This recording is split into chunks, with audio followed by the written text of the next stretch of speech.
Literally every single interior design YouTube channel is talking about the things you should do and the things you shouldn't do, myself included. But there's one thing that I haven't seen emphasized enough, and that's that you need to trust your instinct and do what's right for you. I see these comments all the time, less so on my channel because I try not to make interior design mistake videos too often, but I see people constantly asking about why a very specific thing mentioned in the video is a mistake, or explaining why something wouldn't work in their particular situation. What I really want this video to drill into your head is that I am just one person. I have a certain set of values and priorities and beliefs and opinions that will probably differ from your own, at least a little bit. What I do in my own home, I do for specific reasons, and I won't always disclose those reasons publicly. I kind of got my first legitimate hate comment recently in the form of a backhanded compliment, which really just means I'm moving up in the world, and I want to read that comment for you. This person said, "I love your taste, but I never get why the things you love and praise aren't translated into your actual life and decor. Like, your backgrounds are usually really black/white/gray. You have a gray sofa with gray floors and gray walls.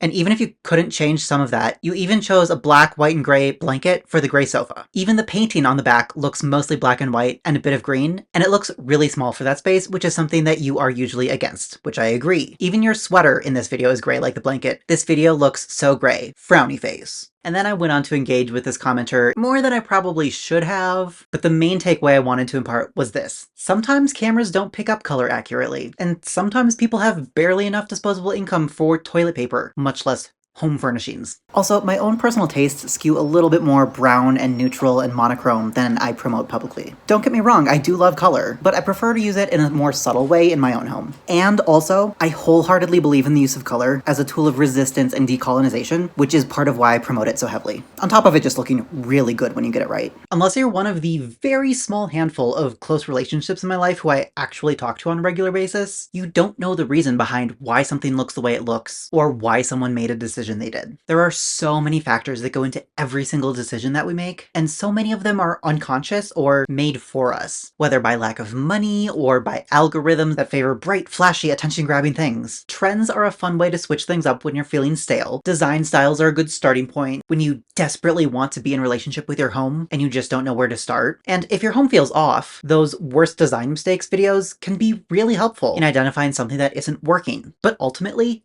your home is your home. It doesn't have to look like it's straight out of an Architectural Digest home tour. It doesn't have to make sense to anyone else who doesn't live there. And it especially doesn't have to make sense to anyone on the internet who will never step foot in your home. As long as your home does what you want it to do, that's literally all that matters. To give you a potentially really bad example, I found this giant dresser for free out near the dumpster for my apartment building. The back corner is kind of falling apart a little. One of the corner braces fell off, so I just duct taped it back on. And a lot of the drawers are definitely missing some of the sliding hardware, so it's a little wonky. Oh, and it still needs a top, although don't we all? But other than that, it's a relatively functional dresser, and I even really like the color of wood and the overall silhouette. It's definitely giving modern brutalist, which I am here for. Now, would I ever put this in a client's home?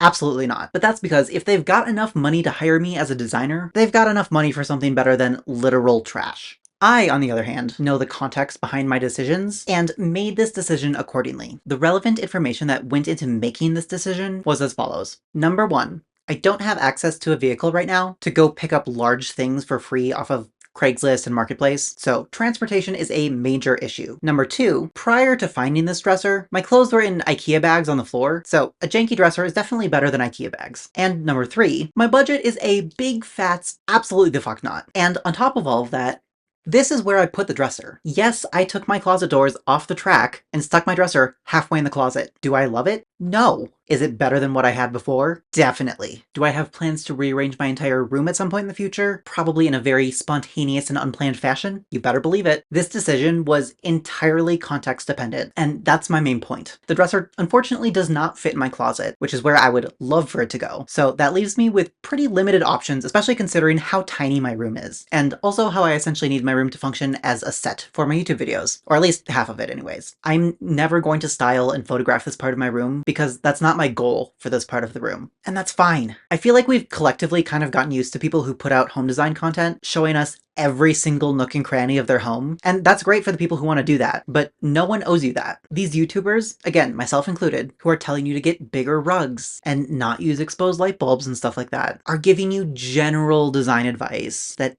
tends to be applicable to a majority of people in a variety of contexts, based on the current cultural climate and the broadly accepted design standards that were slowly created over the course of hundreds of years of colonization to bring us to where we are today. And unless you're one of the few people I do literally know in real life, whether as a client or as family and friends, I don't know you and you don't know me. I don't know anything about the context surrounding any possible decisions you might make for your home, and vice versa. Only you know that. Maybe you want to join the furniture-free movement. Maybe you want to travel around living in a van. Maybe you want to work towards buying a house and raising a family. Only you know what you want. It might be buried under a bunch of dirt and debris about what society tells us we should want, but it's in there somewhere, I promise. You just need to figure out how to let go of the things that don't feel truly fully aligned. If you take nothing else from this video, I want it to be this. Learn how to trust yourself. Listen to your body. Sit with yourself and figure out your values and priorities and how you want to suck the marrow out of life. This might take years, if not decades, and that's okay, as long as you're committed to the process and committed to yourself. Now, if those last few sentences sounded like a foreign language to you, here are some achievable little things that you can do to start the process of learning to trust yourself, listening to your body, and figuring out what you value and what you want out of life. Number 1,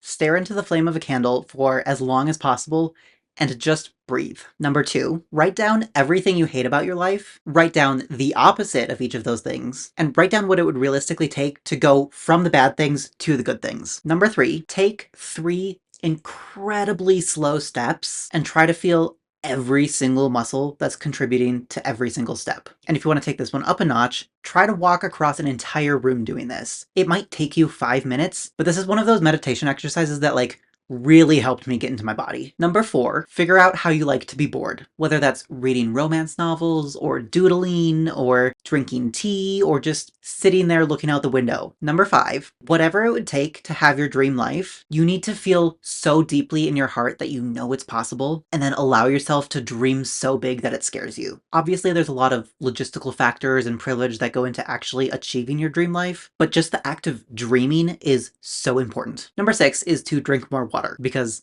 I promise you're not drinking enough. Even if you think you are, you probably aren't. Number 7 is to eat food that doesn't make you feel weighed down and bloated and give you brain fog. Number 8 is to move your body in a way that feels good, even if, and especially if, you feel silly doing it. Number 9 is to schedule regular times to spend with loved ones who actually support you and are curious to learn more about you. And if you don't have anyone, go on a dating app and just find someone who's looking for friends, and just collectively choose to commit to the process of learning about each other and showing up for each other without the pressure of being romantic partners or best friends for life. And last but not least is number 10, which is to get involved in something community-oriented, whether that's volunteering at an animal shelter, or union organizing at your job, or even just hanging out at the library instead of at your home. At the end of the day, your home should be exactly what you need it to be. No more, no less. Designers of all sorts are constantly arguing about what makes good design. So here's my 2 cents. I personally don't like campy themed rooms about 98% of the time, and I know a lot of other designers don't either, but if you're intentionally trying to do a campy themed room, and you successfully execute the plan in your head and you love the result, then it doesn't matter if designers think it's in poor taste. That's good design. You achieved what you set out to accomplish and you love it. And that, to me, is good design. If you're new here, my name is Medora Kia, I use they them pronouns, and I make videos about home design for girls, gays, and theys. If you enjoyed this video and you want to see more like it, make sure to subscribe. If you want to support this channel, head over to patreon.com/MedoraKia or join as a channel member below. And if you want to work with me one-on-one, head over to medorakia.com. Bye!